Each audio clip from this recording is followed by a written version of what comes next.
Hello guys, welcome to my YouTube channel और मेरा नाम है मनीष कुमार और मैं आप लोगों को दिखाऊंगा राघव चड्ढा की उन बातों को जो बीजेपी के खिलाफ बोले। घर पे बिठाने का काम किया, इसका नारा बदल के हो गया है हर घर बेरोजगार। यही है आज की भाजपा सरकार।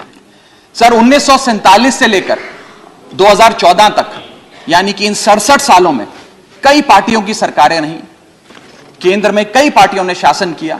इन 67 सालों में तमाम पार्टियों की सरकारों ने मिलकर कुल कर्जा 55 लाख करोड़ का लिया था। इस बीजेपी की सरकार ने कुल कर्जा 85 लाख करोड़ रुपए लिया। यानी कि एक तरफ 67 सालों का, बीते 67 सालों का 55 लाख करोड़ का कर्जा और इस सरकार ने अकेले 8 सालों में 85 लाख करोड़ रुपए का कर्जा ले लिया। मैं पूछना चाहता हूं इनसे कि ये तो मुफ्त की रेवड़ी भी नहीं बांटते, तो फिर इनका कर्जा इतना कैसे बढ़ता जा रहा है? ये पैसा जा कहां रहा है, किसकी जेब में जा रहा है? यानी कि तो सभी लोग देख सकते हो कि राघव चड्ढा बीजेपी के खिलाफ कौन कौन सी बातें बोल रहे हैं और आज राघव चड्ढा बीजेपी के खिलाफ बोलते थे कल, जो आज वो बीजेपी में शामिल हो किया था कि हम 2 करोड़ नौकरियां हर वर्ष देंगे। सर नौकरियां तो नहीं आई, लेकिन बीजेपी की सरकार ने बेरोजगारी दर को 45 सालों में सर्वाधिक कर दिया। सर 45 ईयर हाई पे अनएम्प्लॉयमेंट रेट कर दिया। सर 2014 में तो बेरोजगारी दर 4.9% था, ये बेरोजगारी दर 4.9% से बढ़कर 8% पे आ गया। 8%। और ये तो ऑर्गेनाइज सेक्टर की बेरोजगारी है। अनऑर्गेनाइज सेक्टर के जॉब लॉसेस, एमएसएमई के कारखाने कितने बंद हो गए, उनका घर बिक गया, कारखाने बंद हो गए, उसका तो हिसाब ही सरकार के पास नहीं है। सर हम लोग छाती चौड़ी कर कर कहते हैं कि हम युवा देश हैं, हम युवाओं का देश है, हमें अपने डेमोग्राफिक डिविडेंड पे गर्व है, फक्र है। सर भारत का डेमोग्राफिक डिविडेंड बेरोजगारी के तले दबता जा रहा है, सड़कों पे लाठियां खा रहा है और भारत सरकार डेमोग्राफिक डिविडेंड को डेमोग्राफिक डिजास्टर में तब्दील करती जा रही है। सर ये सच्चाई है आज। ये वही राघव चड्ढा हैं जो कल आम आदमी पार्टी के एक जाने माने नेता हुआ करते थे और आज ये अपना रास्ता बदल लिए। वादा किया था सर आय बढ़ाने का, आय तो बढ़ी नहीं, महंगाई बढ़ गई। और सर बढ़ती महंगाई और घटती कमाई के चलते आज देश को आधार कार्ड की नहीं, उधार कार्ड की जरूरत पड़ रही है। देश के आम आदमी को उधार कार्ड की जरूरत पड़ रही है। मैं कहना चाहूंगा कि यह सरकार आप सबको गरीब कर रही है। गरीब सिर्फ वो नहीं सर जो सड़क पे कटोरा लेकर भीख मांग रहा है, हम सब गरीब हो रहे हैं। गरीब इसलिए हो रहे हैं कि हमारी आमदनी नहीं बढ़ रही, लेकिन महंगाई बढ़ती जा रही है। सर मैं उदाहरण देता हूं, एक शख्स जो 20,000 रुपए महीने के कमाता था और 18,000 रुपए खर्च करता था, वो महीने का 2,000 रुपए बचाता था। आज उसकी आमदनी 20 की 20 है, 20,000 है, लेकिन खर्चा 18,000 से बढ़कर 25,000 करोड़ हो गया।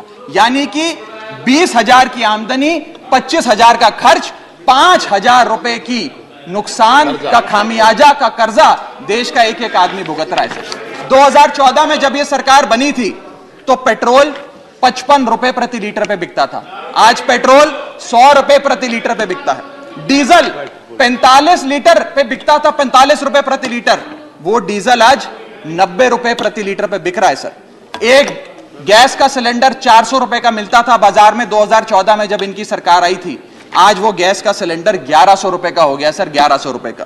तो राघव चड्ढा को लेकर आपके मन में कौन सी राय है, अपनी राय कमेंट में जरूर बता कर जाना और ये भी बताना कि राघव चड्ढा ने सही किया है या गलत किया है। रुपए प्रति यूनिट मिलती है सर इस देश में जब प्याज के दाम 100 रुपए प्रति केजी के ऊपर हो गए और इस सदन में हंगामा हुआ तो माननीय वित्त मंत्री जी ने कहा कि मैं प्याज नहीं खाती, तो मुझे उनके भाव से, प्याज की कीमतों से कुछ लेना देना नहीं है। ये मेरा विश्वास है सर कि माननीय वित्त मंत्री जी आटा, चावल, दाल, दूध, दही, पनीर तो अवश्य खाती होंगी, क्योंकि इन सब के भाव बढ़ गए।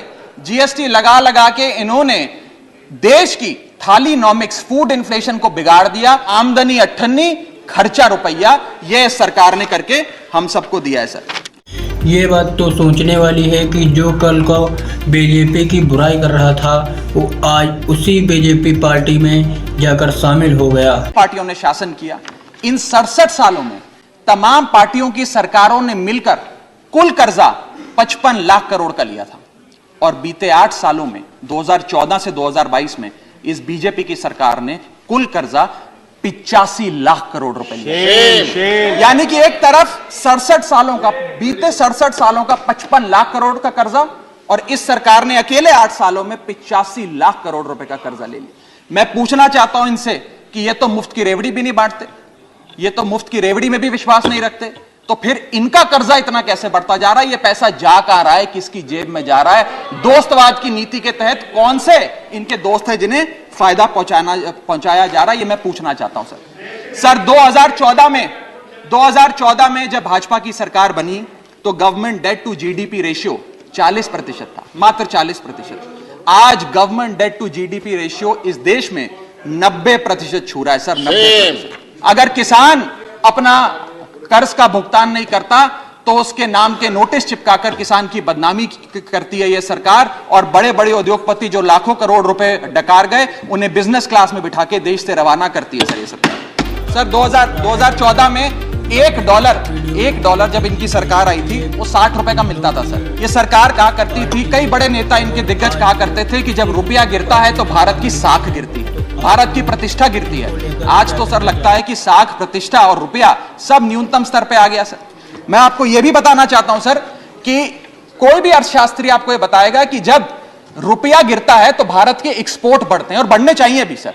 क्यों बढ़ते हैं? क्योंकि मान लीजिए कोई बहुत बड़ा बायर अमेरिका में बैठा है, वो भारत की एक वस्तु $5 पे खरीदता था, आज क्योंकि डॉलर मजबूत हो गया और रुपया कमजोर हो गया, वो वस्तु $3.5 में उसे मिल जाती है, तो वो ज्यादा ऑर्डर देता है, भारत के एक्सपोर्ट बढ़ते हैं। लेकिन आज एक बड़ी चौंका देने वाली स्थिति इस देश में है कि रुपया तो गिर रहा है, डॉलर मजबूत हो रहा है, लेकिन भारत के एक्सपोर्ट्स भी गिर रहे हैं। और एक्सपोर्ट्स क्यों गिर रहे हैं, यह मैं सवाल भारत की वित्त मंत्री जी से पूछना चाहता हूं।